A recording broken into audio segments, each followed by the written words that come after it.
Eric Gans. In part 1, we explored a little bit about how your home works as a system and how problems like uncomfortable rooms, hot and cold spots are often signs of something deeper.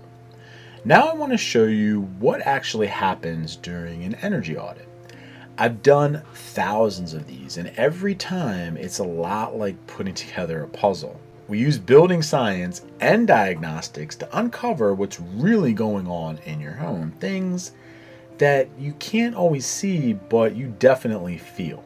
We start off the audit with a conversation. I ask about comfort issues, high bills, anything that you've noticed.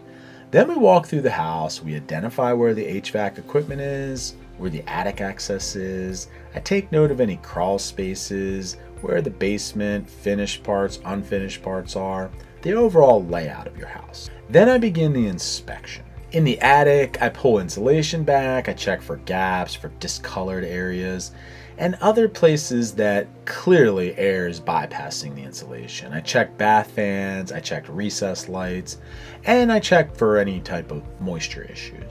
In the basement, crawl spaces, it's very much the same.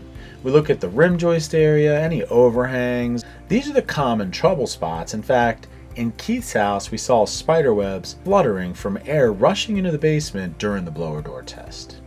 Next, I take a really close look at ductwork, especially in unconditioned spaces like attics. I check for disconnections, poor sealing, or missing insulation.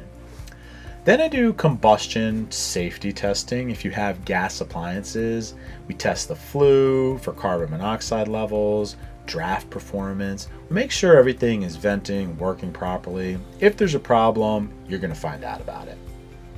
Finally, we set up the blower door test. That's when we come back together, walk you around, show you where exactly air is infiltrating into your house. Now, those are the places that get exposed, and that's actually where air is coming and going.